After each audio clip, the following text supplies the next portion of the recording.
Go ahead, Steve. Good morning, everybody. Welcome to our October Economic Vitality Committee meeting. And thank you all for joining us. This rain has been lovely, hasn't it? So hopefully we'll see much more rain this year, which we certainly need, even though it put a little cramp in our event last night. So for those of you that came, thank you.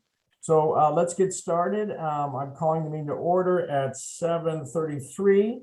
Mr. Steve McCoy Thompson is going to take us on the Pledge of Allegiance. So Steve, it's all yours.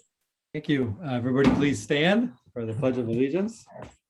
I pledge allegiance to the flag of the United States of America and to the republic for which it stands, one nation, under God, indivisible, with liberty and justice for all. Thank you. Thank you, Steve. Good. Well, let's do the roll call then, right, Lisa? Yes, thank you, Steve. Okay, Brian Wilson, Here. Daniel Watson, Here. Ellen Pensky, Here. Harsh Goel, Here. I see him. Councilmember Balch, Sorry, I was on the wrong side of the divide. Present. Ellie McCaughey, Here. Michael Lee, Patsy Sanquist, Reena Gupta, Here. Roderick O'Brien, Here. Sharif Madavi, Here. Steve Baker, Here. Steve McCoy Thompson, Here. Steve Van Dorn, Here. Sylvia Tin, Here. Tiffany may join us later. She emailed me. Tracy Farhad, Here. Will Dorlick, Zach Grant, Here. and Amos Nugent. Here. Good morning, everyone. Good morning. Okay, we have a quorum. Thank you.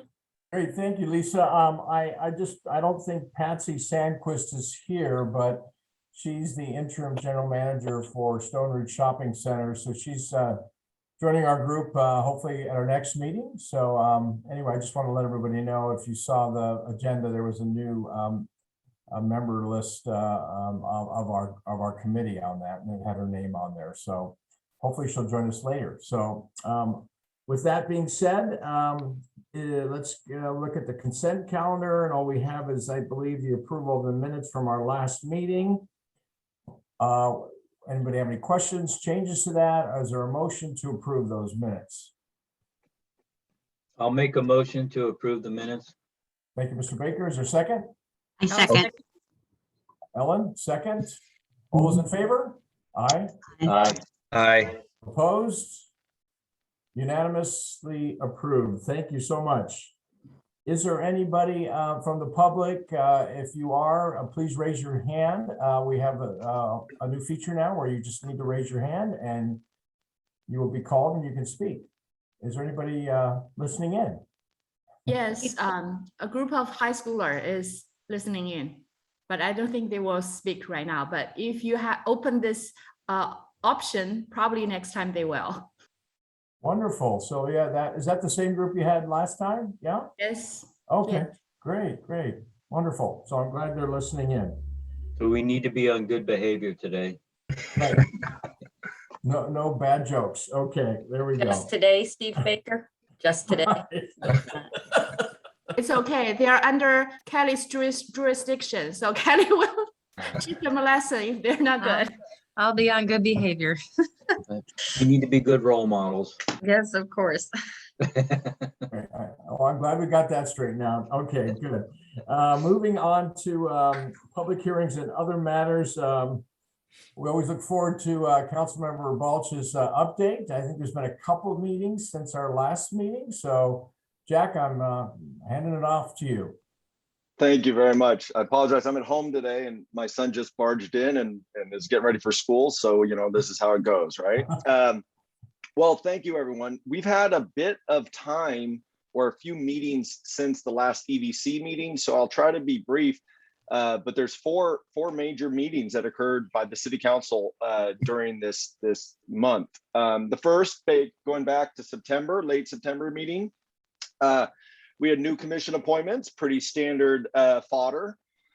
We had the second reading of the urgency ordinance, and I think I mentioned this last time, but basically it's a combination of the 15% maximum that can be charged or not, and things like that. So that had its second reading and passed.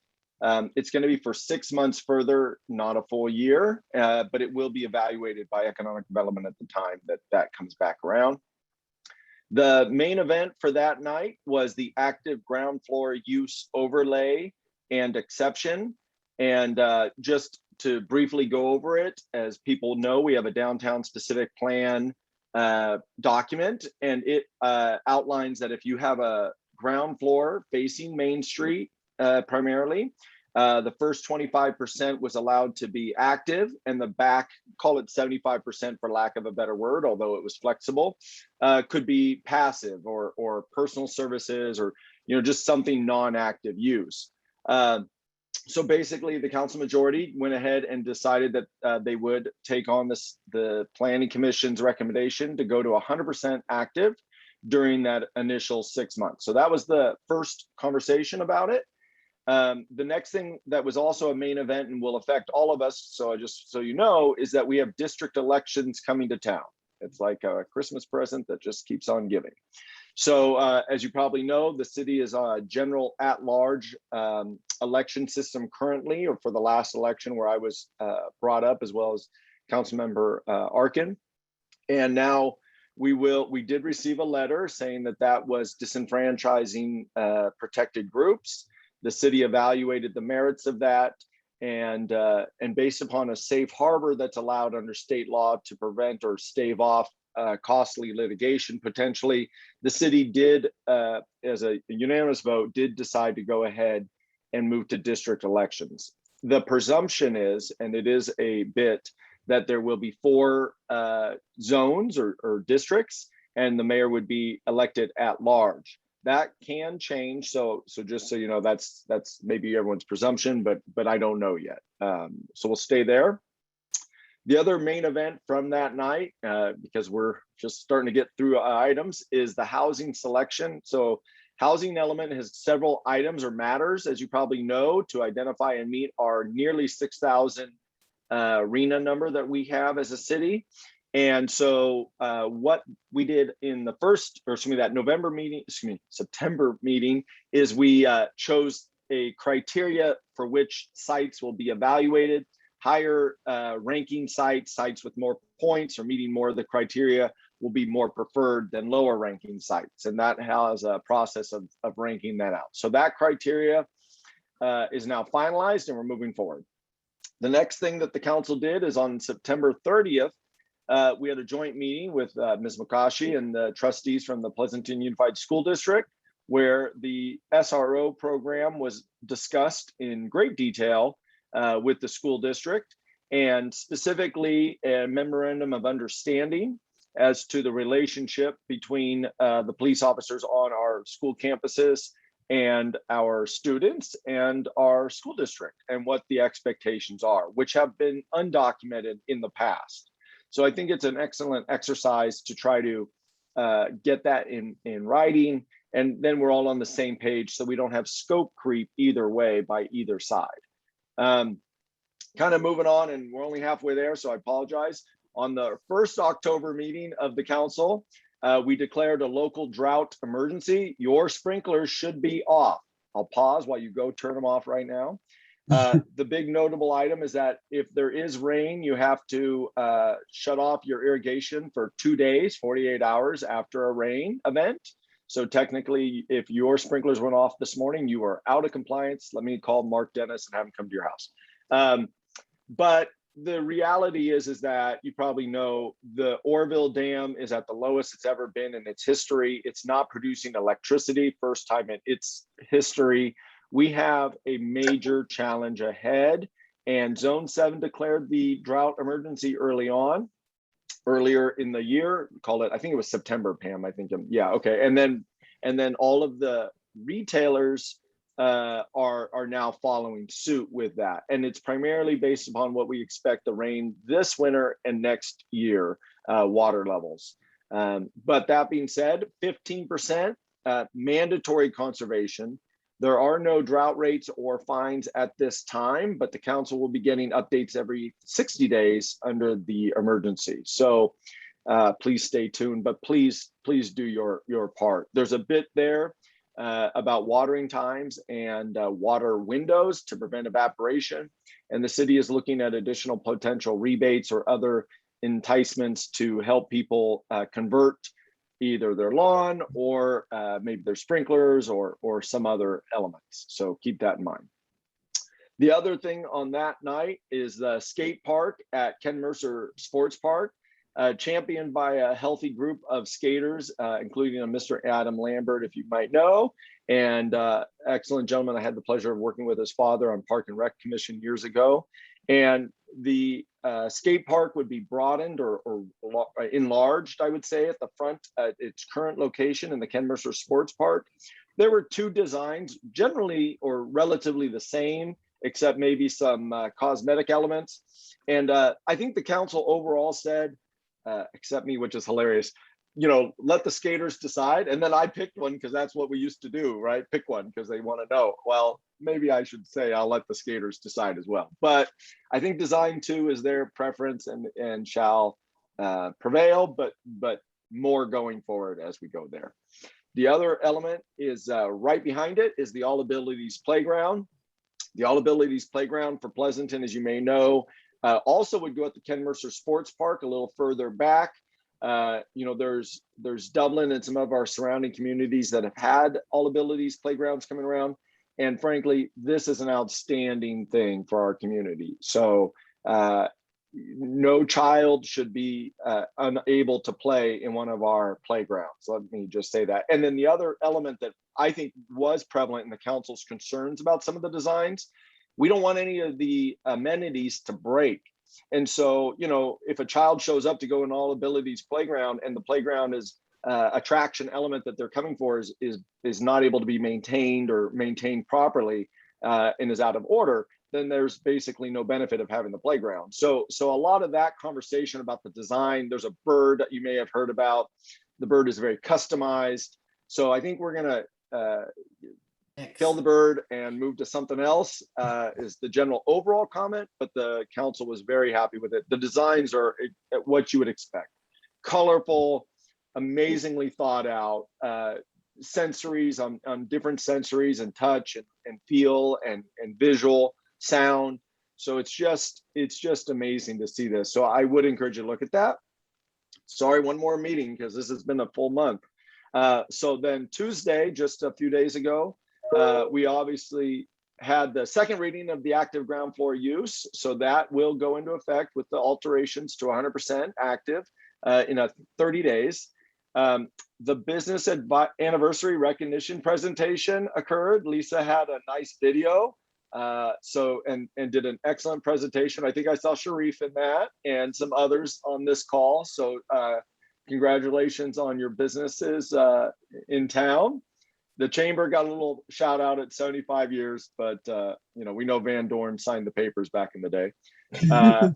And then we also had, and I see Kurt Bello on here, but the community survey, which I think will be our main event today. So I'm going to be quiet a little bit about that. In short, the sheen or the veneer of Pleasanton's a little less shiny or rosy, but it doesn't take away from the fact that we are an amazing community. And I don't think we need to convince anyone on this call that we are. Some things changed, and I'll let that go. I'll let them do that. And then the other main couple of things from Tuesday is we have an MOU with our employees union, AFSCME Local 955. I think it's 206 employees, if I'm remembering right. These are the people that do clerical, all the way up to vehicle maintenance, to dispatch in the police department. So, you know, it's our largest union, and the council and them were able to come and bargain in good faith and come to an agreement on a contract. It's 4.25, as I recall, Pam, 4.25, 3.3, and it's exactly what the police department was on their MOU. So we have two different unions in the city of Pleasanton that have really worked to help us be aware of our finances, but address their concerns. As we know, cost of living and the CPI is completely bonkers a bit, right? So a little bit of stability for us and them, which is excellent. And then one of the other main events that people were betting how long it would go, but was the housing element next step. So housing element has different parts. I'm going to just touch on this a little bit more. So everyone probably knows that we basically as a city must come up with a plan, our housing element, for accommodating the RHNA numbers that we were allocated. That's the goal. The way most people are thinking about it is got to be done by January 23, which is when it does have to be adopted and brought in. But it actually has to be reviewed by Housing Development, so HDC. And that review has to start around, I think it's May or June of next year. So in reality, we really need our document done or drafted by that point so it can be certified by them. So what was presented on Tuesday are some of the sections: housing needs assessment section, the housing constraints section, existing programs evaluation and review, and then housing resources. What is not yet done is probably the main event people are interested in is site selection, which is site inventory and methodology, public participation and summaries, and then affirmative further fair housing. Those sections are still to be determined. And I think that those will be coming up late December and early January. So, you know, please get involved in the housing conversation. It obviously affects us all. And then since I have the floor and I haven't yielded yet because I can keep talking and fill the dead space, I just want to mention a few other things that went on during the month. Dublin's had their State of the City address in late September. The Chamber had its golf event to varying degrees of success. Coffee with a Cop returned to Pleasanton, which was outstanding. The city had a liaison committee meeting with Alameda County. And I mentioned this because we discussed EMS ambulance response times and sustainability models. I reported out on it on Tuesday night, but I just want to point that out, that non-emergency EMS wait times in the city of Pleasanton can stretch up to hours, 2 to 3 hours. So in some pretty poor cases. So what and how to do that with Falk, the current carrier, or a future bidder. So we go from there. There was a bunch of ribbon cuttings, as you probably know, and then the city council is working on city manager recruiting interviews, and a recruiter for the city manager was approved and is engaged. Chamber had its 75th anniversary last night, which I want to mention. Ellen received an award, her and her group. So congratulations there. And it was my first time meeting her in person, I want to mention, which is very odd. And I'm not doing very good at names. So a name comes in and one goes out the back. But Ellen, I remembered, and do that. So all that's going on, and I'm trying to renew my CPA license this month. So it's been a very busy month for the council. So thank you very much. Any questions or? Thank you, council member. Any questions for council member Balch? Great summary. Thank you. Yeah, that was Yeah. awesome. We don't even have to go to the council meetings or listen. We just wait for you to report. I think so. So totally agree. Jack's report just amazing. Become a feature of our EVC meeting. Great. You guys are too kind, but thank you. Yeah, very well done. So thank you, Jack.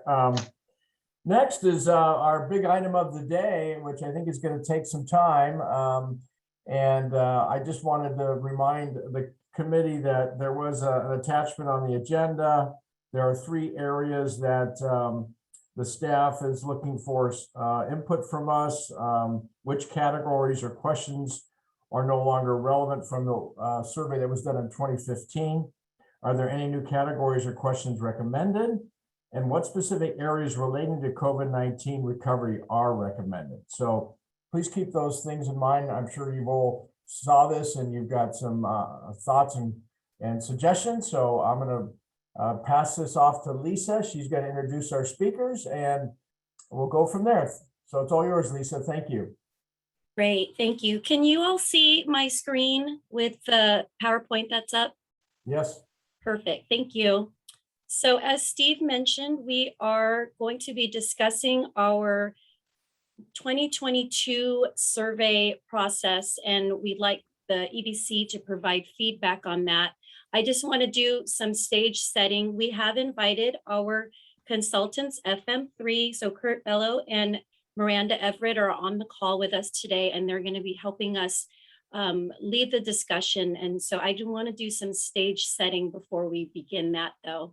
So as included in the staff report, the Economic Development Strategic Plan, the business survey is one of the action items within our Economic Strategic Plan, which within our project area A, Business Development and Communication.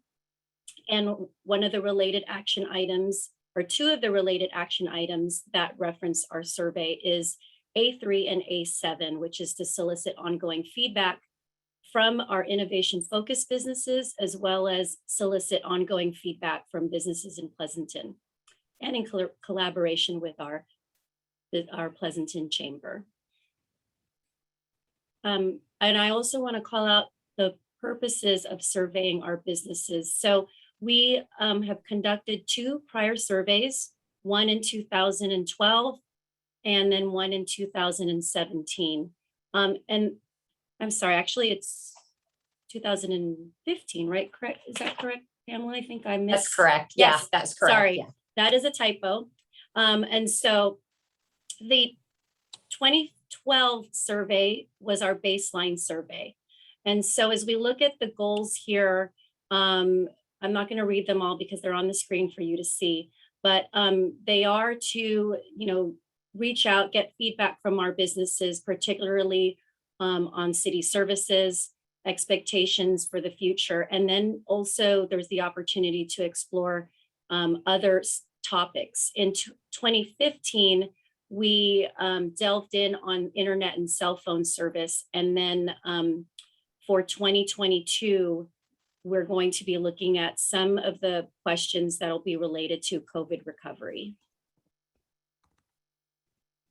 I just wanted to give you a brief overview of the methodology that we used for both of the prior surveys. So as you can see in 2012, our baseline survey, we did do focus groups. Both of these surveys were conducted by our consultant, JD Franz. And so we, in 2012, we did focus groups with small and medium-sized companies. There was a telephone survey, which we had 376 interviews. And then we also did an online survey. In 2015, we continued with the focus groups. And then the methodology only included a telephone survey with 352 interviews. Our goal for the surveys is for it to be statistically valid. And so that's the 5% margin of error. We did have a 74% cooperation level. So that's when a business is contacted if they're in agreement to go through with the survey. And so we had 74% of those businesses that we contacted, which is considered very good. These are the survey categories that we covered in both of the surveys. And so these are the categories that we'll be looking at for the 2022 survey.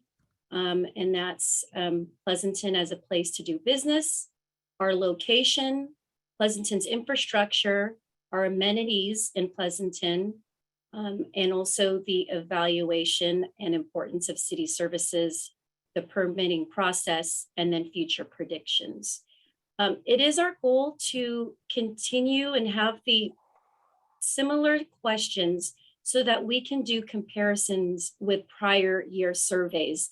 So I bring that up and we'll discuss that more as we have Kurt and Miranda go through the methodology, but it is our intent to try to continue and have the ability to compare future survey results with what we've done and what we've set as our baseline for prior surveys. So this was our overall satisfaction from the 2015 survey. And I want to note that there wasn't a really large difference with the results from our 2012 survey to our 2015 survey. So as you can see, we have very high ratings when it comes to our businesses being located here in Pleasanton. I'll call out the one right here, 51% say it's an excellent place to do business. And that just didn't change too much from 2012, which was 50%. We have a positive environment. Our businesses are supported by our community.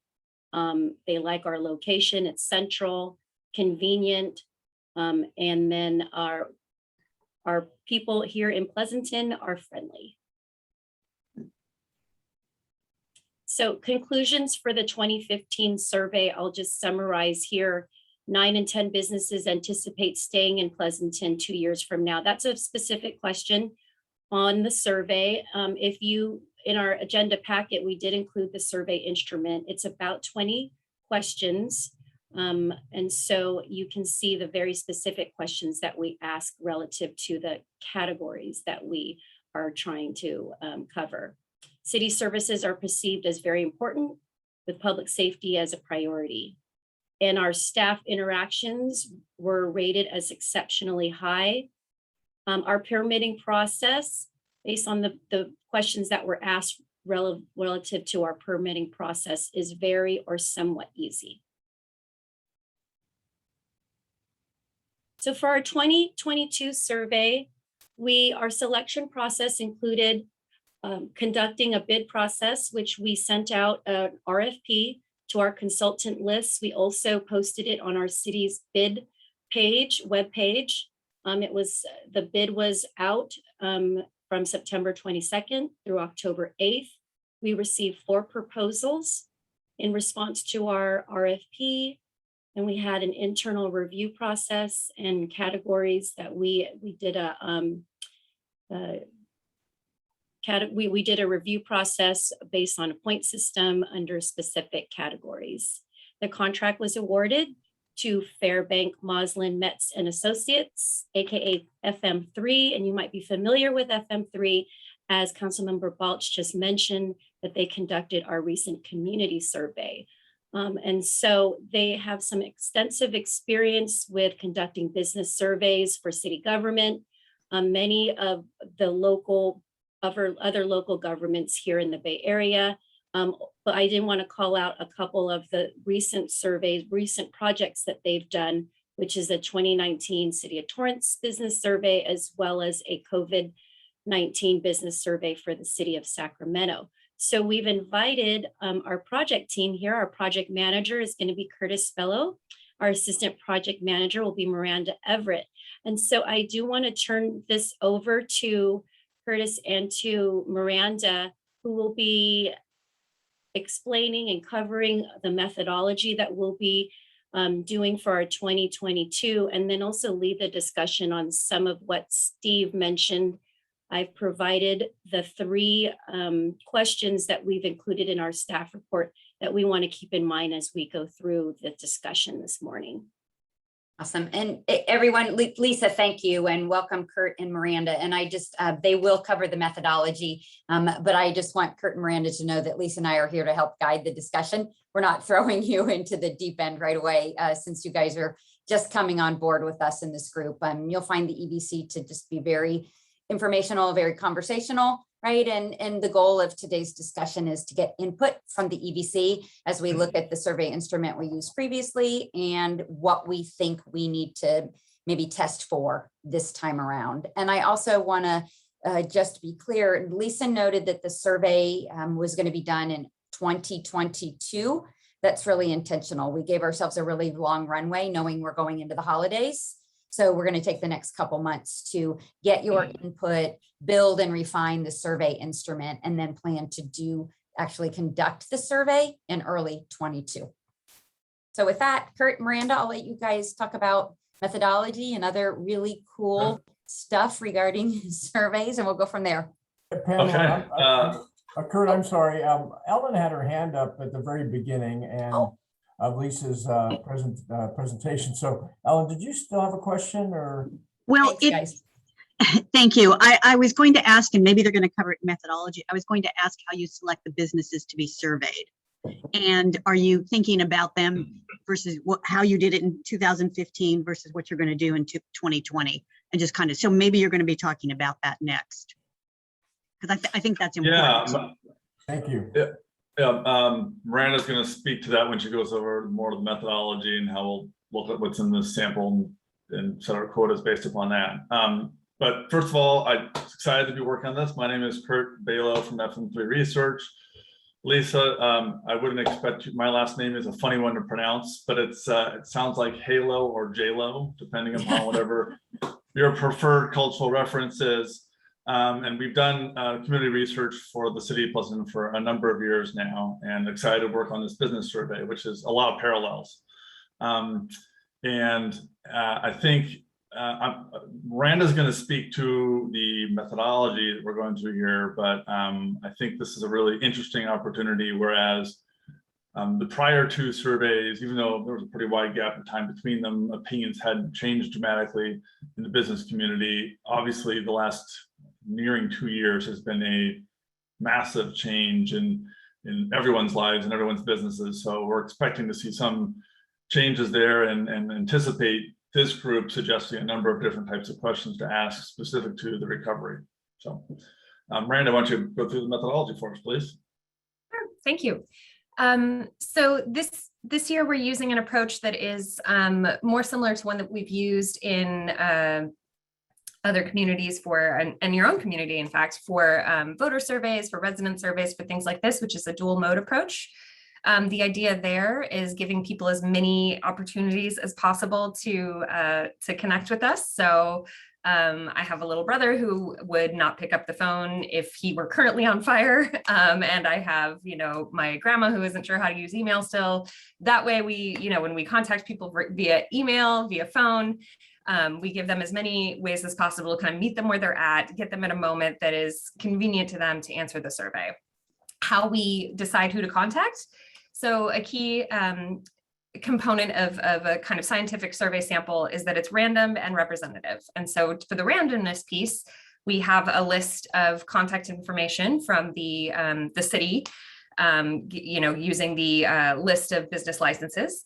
And so that's kind of our starting point. From there, we choose a random selection of folks that we expect to yield us 300 to 400 interviews. So we're going to have to try to contact thousands of people before we get that 300 or 400. That randomness is a key element there. To ensure it's representative, we set quotas. So we ask a few questions up front about some characteristics of the business that we already know, their distribution in the population. So from the business license list, I believe we know their industry, something about their size. So we want to make sure that we don't only hear from small businesses, only hear from big businesses, but get them to represent the mix that they have in the community. And the way we do that is when we reach them randomly, ask them those few questions, make sure that we're getting a sample that reflects that. So typically we start with the online side, because that way people, click the link and start filling it out. There are always groups that are more likely to fill things out online in kind of voter and resident surveys. It's people with a postgraduate education, people with who are younger, typically kind of fill things out that way. Then we use the phone side to kind of fill in the gaps and make sure that we're getting all those quotas met and that we're getting a representative sample and that we're reaching those folks who wouldn't click on an email link. So that's kind of our approach. It's dual mode, it's random, it's representative, and that gives us a margin of error around 5 or 6%. So it's something that's in line with a survey in a community this size, and especially a kind of sub community this size of just business owners here. So that's kind of some high level remarks on the methodology, and happy to take questions about it in more detail. Any more questions, Ellen, or did you get answered there with that? Thank you. Just a question. Do you consider do you look at what you did in the past surveys? For example, I understand that it's random, but in 2015 that you had a certain percentage of industries and all those things. Do you try to make those same recommendations? And the world has changed to Kurt's point. So are you looking at it that way? Yeah, so that's one piece of information we can use. There's only so much information that the city will be able to provide for business licenses. So we, looking at what was the case in, I believe it was 2017 was the last time this happened, or 2015. Lots has changed since then, but it can at least give us a general sense if we're way off, and we can kind of compare and look at that. And we can look at that as well and see what those differences are. What we found in that survey versus what we find here is going to be important. And we also have the opportunity to ask some questions. In other communities, we've asked if a business is woman-owned or things like that, where we don't have the answer on file necessarily. We may or we may not, but that might be an interesting kind of factor to have. And we can ask all sorts of questions about the kind of characteristics of a business, not just their attitudes and their plans and things like that, but also the characteristics of the owner and of the business. We can ask questions like that and get a better sense of the playing field, so to speak. And also, do you ever reach out and ask people if they want to participate? Is that part of your process where you could do some PR or some marketing out and say, we're doing a survey. If you want to participate, click here. Yeah, so we have to preserve the randomness. So it's very important for us to not just, post a link on Facebook or Nextdoor or in a business group or something like that, because that would potentially skew it toward people who are more plugged in and connected. And with the randomness, we want to ensure that we're also reaching those folks who wouldn't find out any other way about the survey. We want to make sure that they're equally likely to receive the invitation. Alan, that's kind of something that we also not struggle with, but have to adjust for resident surveys, which is and the dynamic will be somewhat similar here. Resident A saying, well, no one ever asked me to take the survey. Right. And the reality is, well, that's largely intentional, because we're not asking every single person to take the survey and only taking back those who are most plugged in. And the same dynamic will be in place here for the business survey. Now, it doesn't mean that we couldn't use communication channels, your own professional networks, the chamber, and say, hey, we're doing the survey again. If you get contacted, it's legit. Please take it's important. Please take time out of your day. But not everyone's going to be contacted, and that is helpful for us to improve the response rates and the cooperation rates. But it's a little different than just taking those who are eager to take the survey. It's one thing to say, hey, this is a legitimate process. When you do get contacted, if you do get contacted, please participate. Yeah, and we've seen this. I've had this play out actually over the last week in a place in Oregon. We're doing a survey about kind of like a plan for a baseball stadium, and we did the random representative sample, and then we did a version of the sample we left to kind of plain link and let anybody fill it out, and it immediately got shared on a Save the Team Facebook page. They got thousands of responses, and they were all very supportive of the stadium. So that's the kind of thing we want to avoid or keep separate. We want to keep it random, representative, and not driven by those kind of informal networks that we know can really be skew results in one way or another. Just a question, Miranda. I don't know if this is where you'll be asking this or if you'll be asking it at all, but one of the challenges we have at the chamber, we get questions from different organizations of how culturally diverse our businesses are. And from what I know, it's very difficult to find that information, like Latino organizations that are Latino run or African American or whatever. Is that something that will be included or can be included? I know it's kind of a touchy question, so. Yeah, it's very common for us to ask about the characteristics of the person taking the survey, and here it may be appropriate to kind of phrase that in a different way in terms of the owner of the business. Do you define your business as a small business, as a woman-owned business, as a home-based business, as I think you see those categories on Yelp sometimes even, so we can ask something similar to that and have them, check which ones apply. Or we could ask it in terms of the actual person taking the survey and their demographics. I think the former might be more interesting, but we want to hear from you guys on what you think is useful there. And I think Rod and Tracy have their hands up. Yes, this is Rod. Miranda, can I assume that any of us who are on the EBC, if we own our own businesses, will be excluded from the survey? Yeah, typically we exclude people who already have kind of been involved in the development of a survey. So when we do, voter surveys or resident surveys on budget priorities and community satisfaction, we omit, the high level city staff, the city council, people who we know already have a way to kind of make their voice known. And that way we just kind of make sure that we're reaching folks who are kind of new to the process. Okay. And it's usually not such a long list of people that it kind of imbalances the results in any way. Tracy. Thank you. Hi, Miranda. Tracy, I represent Visit Tri-Valley and about 40 hotels in the Tri-Valley region. So I hear you say you ask about whether you're a large, small business. It probably also is based upon how many employees they have, et cetera. But do you cover every sector? And what I mean by that is, would I be able to say for sure, I know at least one hotelier will be interviewed during this process? Well, we'll base that on the business license list that we get from the city. And we haven't had the opportunity to review that in detail yet, but I believe that part of that database is not only number of employees, but also the sectors that they represent.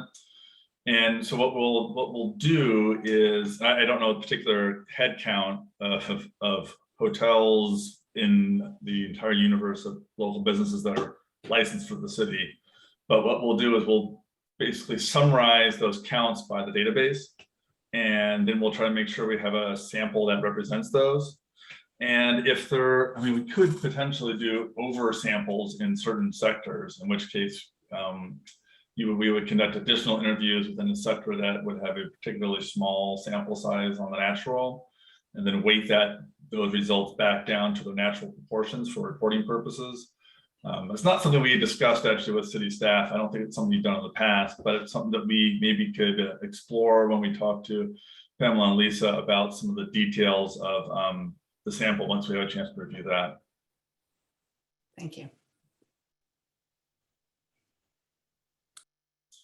And maybe this is a bit, any more methodological questions? I had a follow-up question on the selection. So you say you're going to look at the distribution of businesses. Are you going to look at that based on the number of businesses, or are you going to weight the businesses based on their reported revenues or their number of employees?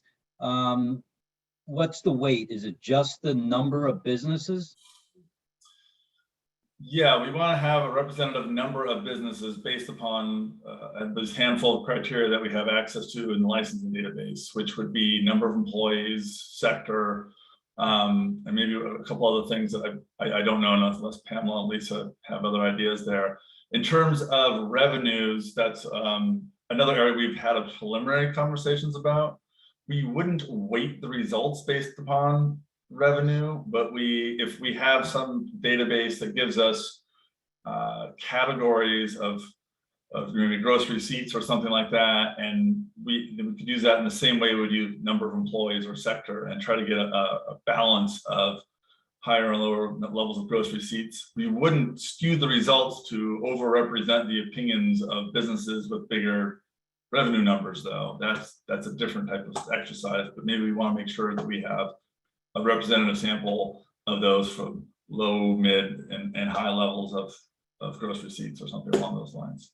Yeah, now, and Pam, I think one of the things we want to do is make sure that we have good representation from life sciences, because that's an industry in particular that we're looking to champion in the city. And I don't know the number of those companies, but I would think that we want to make sure we get a representative sample of that subset of industry. Yeah, you're right, Steve. I'll be working with Kurt and Miranda. Kurt's right. We did have a conversation about gross receipts, but that's not necessarily built into the business license database, right? We have to be careful a little bit about giving away specific information because we all sign confidentiality agreements. And so we have to talk about how we aggregate that. So we're working on that. Okay. But thank you for life sciences. Yeah. I will say we offered the option, we can explore it at a later point of doing focus groups as well. So that might be something where we identify in the survey, there's certain industries or segments who have kind of interesting issues that are specific to them. And we convene a small group of folks to talk about it in a qualitative kind of open-ended way. So there's other research tools that we can apply once we've done this initial kind of big survey to see what's changed over the last few years, what are the emerging issues. We've got that tool in our toolbox as well.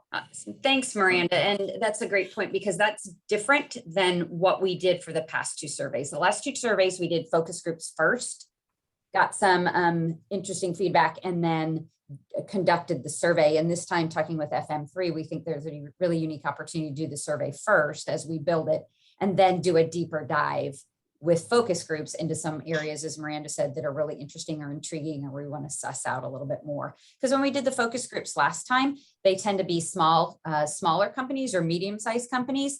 And we got a lot of sort of crossover professional personal information, you know, like I don't like the thing that happens on Saturday night in downtown, right? And I'm just sort of like, well, that's awesome, but maybe that's not entirely helpful for what we're trying to think, you know, at a higher level. And so I don't know that they were entirely valuable at the front end. So I'm really intrigued by this opportunity to flip the script and then do a little deeper dive later. So thanks, Miranda.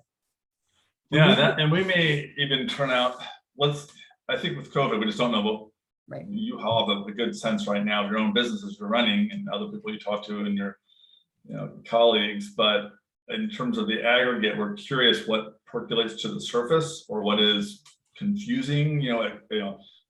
Businesses are saying A and B, and we would normally think they're mutually exclusive, but it's clear there's something going on here, and we want to look into that more deeply.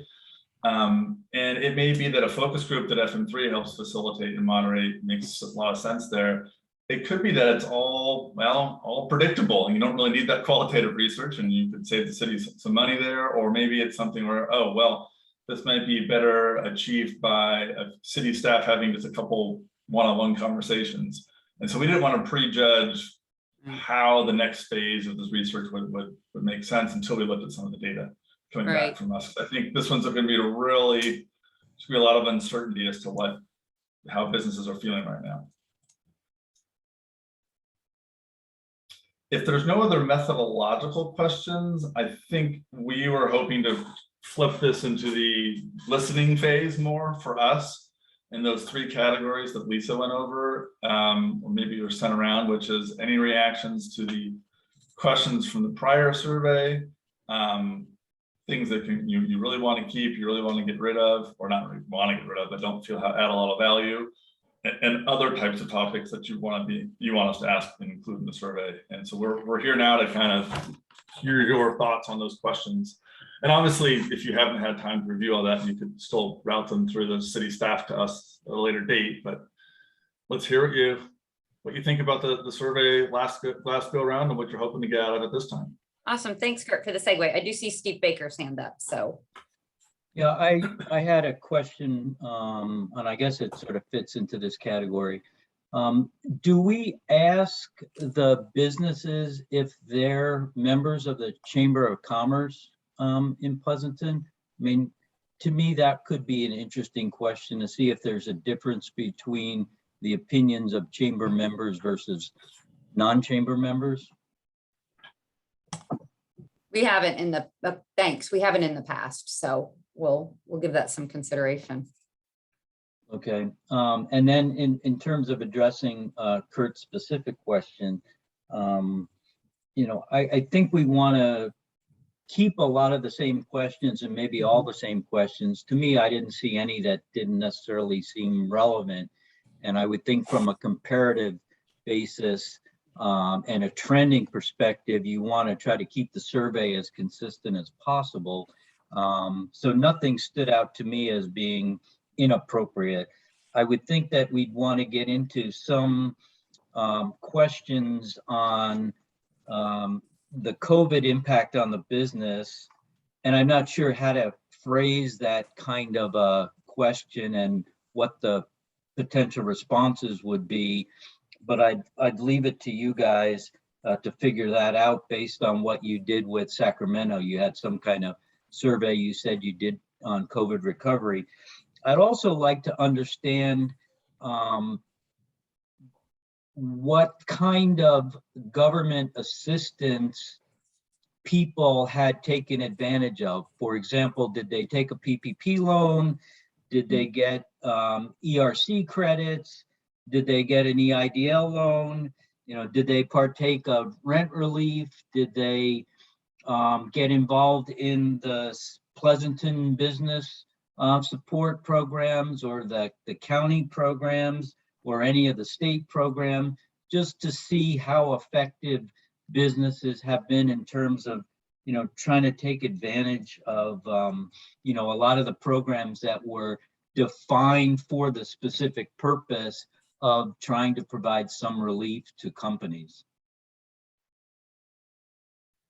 And then the other question I would have is, you know, you did a business survey with Torrance. I'm wondering if there's anything that they asked that's maybe missing in our survey that we might want to consider adding. And then from the standpoint of what you did for Sacramento on the business recovery, we'd like to take advantage potentially of that, you know, so we're not reinventing the wheel here. And so that potentially we could compare our results to other cities within the state, you know, if that's possible at all. And that's enough for me. I'll let others go. Oh, okay, thanks, Steve. Ron, I have you next. Yeah, I just wanted to highlight at least one of the groups of questions here, because it seemed like in 2015 there was a desire to be focused on the internet and cell phone connectivity. It sounded like there was an intent to omit that. Now I can see a value in maybe not having 4 questions on it anymore. You may want to pare it back, but I also think that the last survey suggested that it's almost as important as public safety. I also think that with COVID, with the pandemic, we've seen more, we've all seen more employees working remotely, and as well as having, at least last year, we had kids at home, and the importance of having quality, reliable internet. So I just want to make sure that at least 1 or 2 questions related to that I think should stay on the survey. Thanks, Rod. Brian, did you have some comments? Yeah, I did. First of all, thanks, Kurt and Miranda, for being here. I think it's a wonderful opportunity, pretty exciting to see sort of the results. And then as you folks were talking about it, and Pamela too, about the sort of drilling down or the follow-up questions after. So I'd be curious to see, and I don't think that it's on there. I don't think that it's included in the survey, but I would like to understand from businesses' reaction to the Pleasanton's ability to help them sort of attract and retain talent.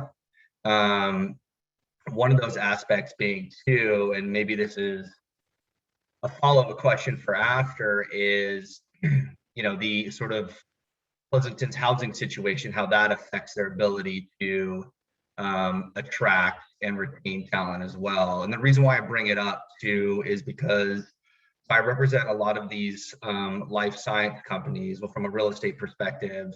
And, you know, what I hear constantly is at first Pleasanton was a place where it made it easy to attract and retain talent from a housing perspective, because there was a good amount of inventory, and you know, housing was relatively affordable, right, in the Bay Area. But now that's not the case. And again, these are anecdotes, this isn't data, but that's why I just bring this to both the committee's attention as well as you folks in FM3, because I'd be curious to see what the data reveals in that regard. Because I mean, these younger companies, these younger startups are really struggling to, again, attract and retain talent. And even sort of VPs and C-suite are struggling to find housing here from an inventory standpoint, and then afford both for them and their newer employees. So I would be curious to see how sort of expansive or widespread that is in the Pleasanton business community. So. Great question, Brian. Steve McCoy Thompson. Thank you. Brian, thank you for doing this. Brian actually stole my question about talent and retention. And I think that not just the housing, but just to ask the businesses, what are the factors that are constraining their talent retention and attraction? So maybe an open-ended question. And the other thing I was going to build on what Steve Baker said in terms of asking the questions about the COVID relief that small businesses or businesses have been receiving. Just a kind of a nuance that question, not just what have they been receiving, but what kind of impact has it had? Has it actually had a positive impact? And so that the city, when we face another crisis, which we will down the road, can learn from, did what they provide have a positive impact? Great, thanks, Steve. Tracy, I see your hand up. Just to add on to what Brian said, it's not just attraction of the C-suite folks, but it's labor for servicing, right? So, I mean, that's huge. And of course, the housing is way out of whack for them, but that's going to really tie into the whole transportation and commuting and loss of labor force at the service level. So anyway, just wanted to make sure that was in there. Thanks. Great suggestions. Anybody else? Mr. Grant or Daniel or Kelly? While people are thinking, Steve, I can ask a follow-up. I think all this stuff is great. I think on the COVID recovery type questions, I think it was Steve, as you noted, we did a survey in Sacramento, but that was last June.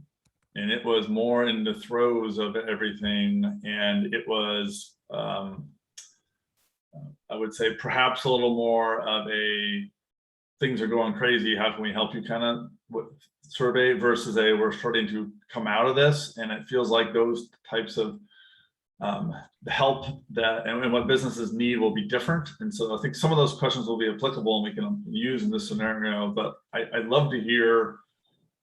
It's a different landscape now, and this survey will be almost 2 years after that Sacramento, and by the time we field it, like what are the types of questions that you think would be interesting to know about businesses in Pleasanton as they come out of this recovery period or try to transition back to normalcy, which may be different than the immediate, like I need,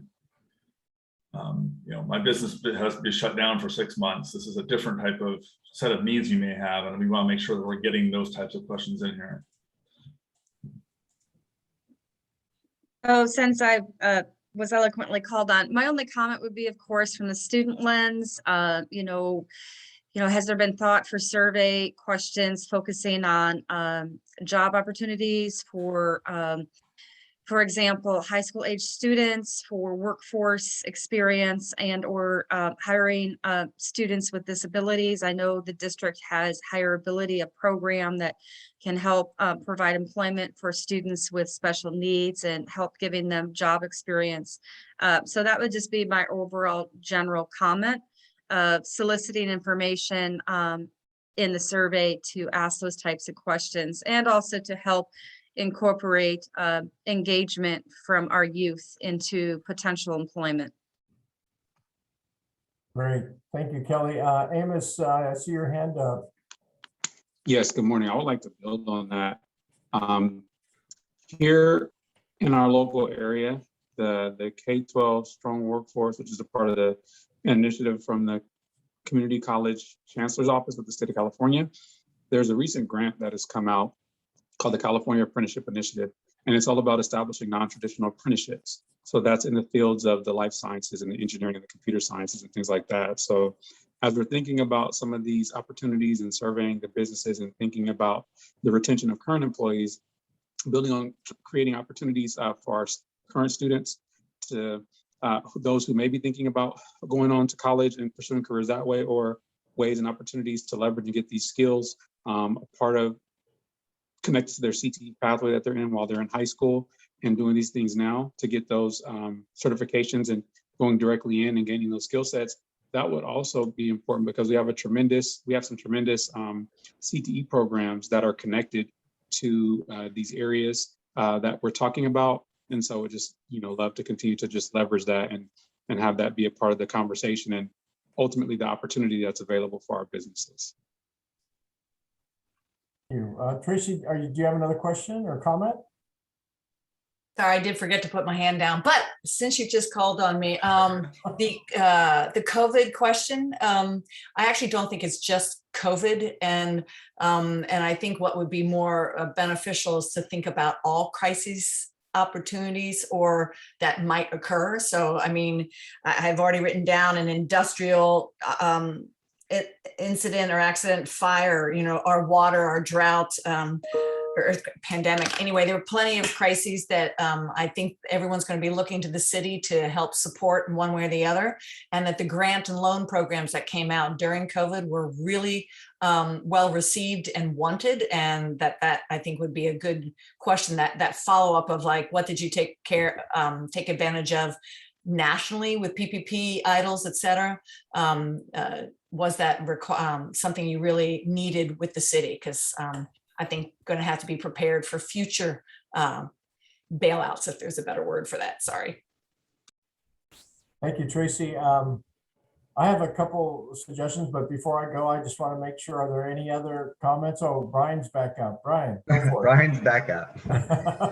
Thank you, Steve. Appreciate it. Another thing I was thinking about with respect to COVID, I think it'd be interesting to understand too, is sort of the level of return to office for Pleasanton's workforce and businesses, and just to understand if they sort of have a return to office at 25%, 50, 75%, 100% capacity, and whether they intend to sort of adjust that and sort of when on a go forward basis, and just kind of understand what traffic level is going to look like in Pleasanton, and just to understand sort of how much these businesses are getting filled and how they're sort of responding to this return to work, because it's been a struggle for a lot of folks. So just varying degrees of sort of adaptability to it. So I think that'd be kind of interesting to understand. Great, thank you, Brian. Steve, we're going 50-50 right now. Work from home, work in the office. We just started that ourselves a couple weeks ago. Yeah, Zach, go ahead, Zach. Yes, thank you. I'm trying to think this over in a way that does it may be too specific for the general survey that'll be conducted, but I'm curious about business perception of what would make downtown more attractive to them if they were to consider, for example, as the business count may be reduced at the mall, what would cause some of those businesses to consider relocating downtown, or businesses from out of the area? Well, I'm not putting this in exactly the best words, but the idea is what can we ask that to better understand what would make downtown more attractive? Great. And I have Rena next. Yeah, so as some of you might know, my area of expertise is workforce management, and also I heard a few things about the surveys and all, but is there anything I can personally help in this, figuring out some creative ways for the workforce development, as well as understanding what the company's needs are? Is there a program that we can figure out, just thinking out of the box? So thanks, Rena. I don't know that I know the answer off the top of my head, but thanks for the comment. Let's it may be that some of the survey results, right, lead us into some direction about programs or strategies that we might want to think about or implement. So we'll talk with Kurt and Miranda as we sift through all this, but thanks, appreciate that. And we're gonna in one of our future meetings, and we're gonna have some conversation about workforce development as well. So I think that that I mean, love to see those survey results, and let's do something different to make it better. Yeah, the thing that I will sort of my cautionary tale for this group is, you have this limited number of time and attention span from people filling out the surveys. And it's really hard to be high level, applicable across Pleasanton's business community, and also super granular so that we know, who wants to do X, right? And so we have to work with FM3 to sift through that. But then that's maybe where additional surveys or additional focus groups or whatever additional strategies we get out of that. So all comments are welcome and good, but just know that as we develop the survey instrument, sometimes we can't do all of those things in this one instrument. Good.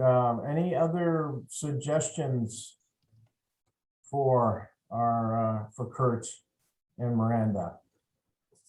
I mean, the two questions. If it's a, sorry, sorry. Steve, can I just ask to Yeah. follow up a little bit on something I asked before, but just in terms of recovery, if there are any specific things that we could be asking about, and I'm coming at this from our own business's frame, where for several months last year, we did nothing. And then we ended up relatively normal by the end of the year, just because not all, but a majority of our work is election cycle oriented, right? So then the election still happened and we were busy at the end of the year, but this year has been very much slower for us because of all sorts of unintended consequences that we didn't really anticipate last summer. And now it seems like a lot of businesses are, okay, we can come back, we can open our businesses, but like there's supply chain issues that we didn't, that are more persistent than we thought, or whatever it may be. And I'm just curious from this group, are there certain elements like that that your individual businesses or others you speak with are wrestling with now that we may want to assess how big of an impact they're having, that aren't things that maybe were top of mind 12 months ago really in the middle of stuff, but have emerged or been lingering challenges that we want to assess?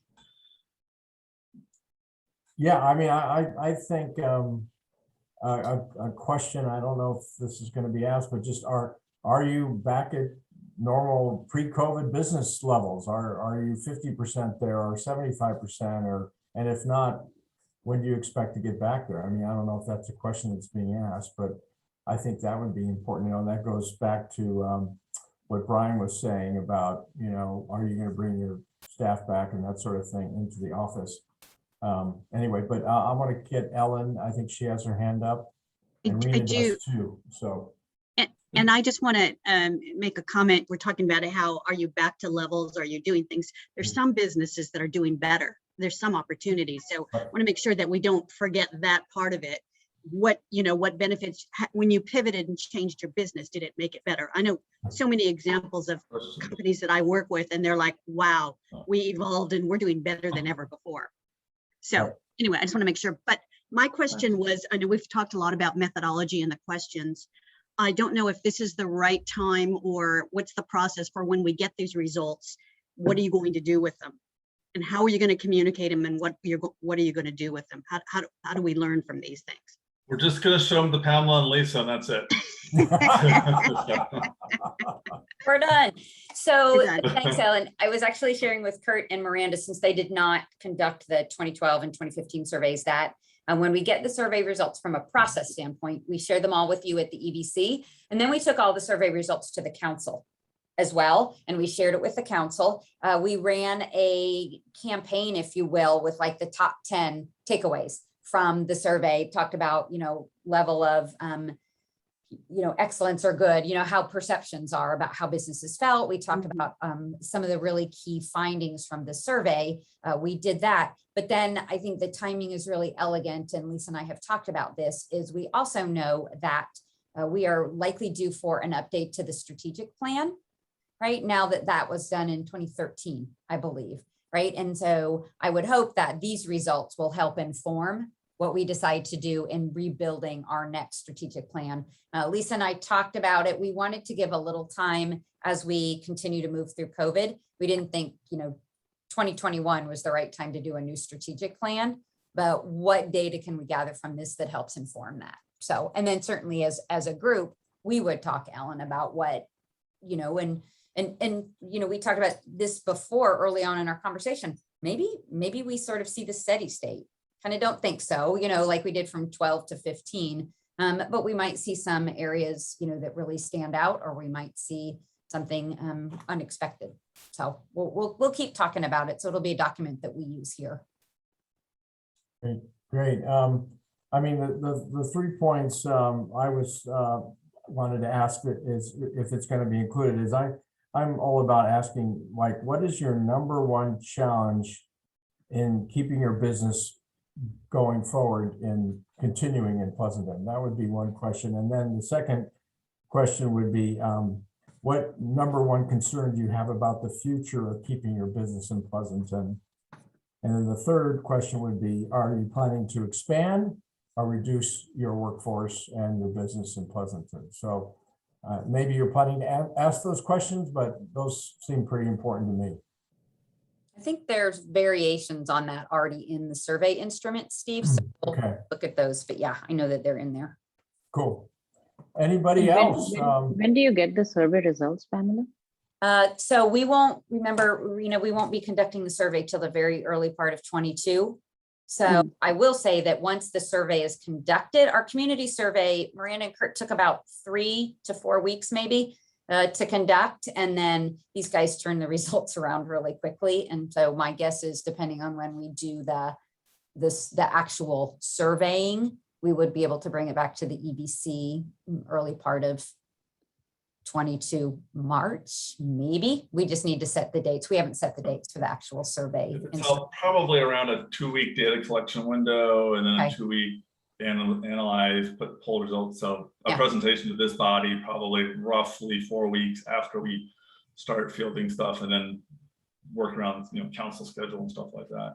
Thanks, Kurt. That's how I got to March. So I figured if we left a little time in January for people to get back from the holidays and get back and going, and then you've got your 4 weeks, and then we're probably, depending on the timing of our meetings. So ish, right in there. And Pamela said we, really shouldn't start trying to field this thing until after the holidays. So many of the businesses are just like really swamped. 100%. Like this is all of our time. Yeah. Leading up and through the holidays. And we won't even start to talk about these guys doing the survey till next year. Okay, great. Guys, can I? Yes, Steve, go ahead, I want to put something out there, and I think this is interesting, and maybe this is just my professional perspective. But whenever we do this survey, I'm always incredibly interested in what the results are, because I know that we have an opportunity to use them to do really great things for our community. But there is this little part of my heart that worries, based on some of the questions we ask, that we are setting an expectation with our businesses that when they answer question X about what they need, that all of a sudden they think we're going to solve that for them, right? And so that's nothing other than to tell you my, just my internal strife. It doesn't mean we shouldn't do the survey, but that's always this little part of me that wonders if businesses think, yep, I think the city, now that you asked me about that, I think the city should give me more money.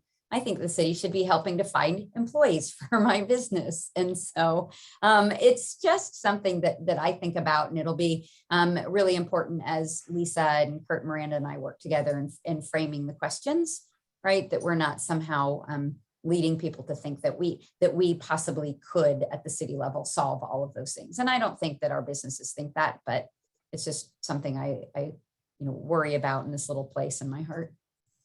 Keeps you up at night? I hope not. Well, there's more stuff that keeps me up at night, but thank you. Pam, I think the understanding is that you're going to fix all their problems. Well, thanks. Yeah. Way better. Wait, That's the you guys are understanding. all off the hook. I'll take that one.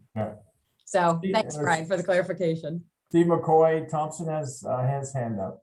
Yeah, I just want to say on a positive note that the rankings of over 90% of businesses think the city is providing good or excellent support. That is just a phenomenal tribute to the work of the economic development team and all of you. So I just want to acknowledge that. So if anybody can solve their problems, you can. Thank you. Awesome. And you guys, I do want to share that one of the reasons that among many that we selected FM3 is there were some nice connections to the community survey as well, right? And understanding the perceptions of our residents, but there were 1 or 2 questions in there that sort of got to business related issues. And so I think there might be 1 or 2 things we can tie back to our community survey too, if that's possible. So. Okay. Actually, one more question. And I'll just throw this out there. And if you don't want to add this, that's fine. But from the workforce development standpoint, and from my world, the student connections, I know Kelly agrees with this, but would it be, just consider asking a question, would the business be interested in providing or engaging with students in some way? And that would provide a really valuable bit of information for the school district, for PPIE and others to follow up with them and say, great, here we have some programs that you can serve as a guest speaker or a mentor, which we're already doing. And I think that would provide really valuable information. Awesome. Thanks, Steve. And Sylvia. Hi, I just want to piggyback with Steve's question. Right now, things there's labor shortages. Can we just open up? Communicate with the businesses. Can we just open up some internship or apprentices positions for students, especially at like high schoolers, for them to have opportunity to experience the real world work and a real expectation out of them, and then how to implement their knowledges into the jobs. Yeah, would that be one of the considerations? Great, thanks, Sylvia. Okay, anything else before we move on to our next item? Thank you, Cole and Miranda, for all your work on this. We're obviously very excited about seeing the results. And we appreciate all your work on this very important project. So I'm moving on to the next item, receive economic development information. Any updates, Lisa and Pamela? Nothing else to add to what we've provided in the agenda packet. I did want to mention Councilmember Balch referred to a video that we made for our business anniversary recognition. We'll be posting that onto the city's YouTube channel. And so I will share the link to that out and just congratulate some of our, Sharif is celebrating 20 years this year. As you mentioned, Chamber is celebrating 75. So just want to share that link out with everybody. Great, thank you. And then just a couple of notes on housekeeping items. We will not be holding a December meeting, so you can remove that from your calendar. And we're still working on some things for the November meeting. One of the items that maybe we can talk about is just, how did we do this year as a committee? I think we got a lot of stuff done. We've certainly heard some great speakers, maybe just review that where we are to our goals. And I'm sure we'll have a nice agenda for the meeting before the Thanksgiving holiday. So I don't have anything further. Is there anything else anyone would like to comment on before we close out the meeting? Councilmember Balch. Yeah, so just picking up on what you just said about items for this committee, I just want to make sure I revisit. It's going to be a first year around the sun with you guys for me, but the challenge I have still remains, which is the city needs to continue to think of innovative ways to support our community. And we're probably moving into a different phase than we initially thought we were going to be in a year from now. As Pam and I have talked, the need changes, as you guys have all highlighted in the survey here, and what we're going to do, what issues are arising, and so I guess I'll say this, right? Don't assume, despite our excellent economic crew, don't assume that we've thought of the idea, right? And so, it's kind of like throw it at the wall, see what sticks. And so I just want to continue to challenge you to think about and talk to groups about what their challenges are. We know supply line changes or challenges. We know labor challenges. We know housing challenges. It's easier to identify the challenge. It's harder to identify the solutions. So that's my personal goal. If you ever want to talk about any of it, but that is something where I really have appreciated what this committee's brought. So thank you very much. And as we go again, let's keep it up. Thank you, Jack. Anything else? All right, well, I'm going to adjourn the meeting at 8:52, a little early today. That's always good. So thank you all for your comments and great input, and have a great rest of your day. Enjoy the rain, and we'll see you next month. Thank you. Thanks, everyone. Thanks, everyone. Thanks, Kurt and Miranda. See you guys. Thanks. Bye. Happy 75th, Steve. Thanks, folks. Thanks, Craig Miranda, for being here. Appreciate it.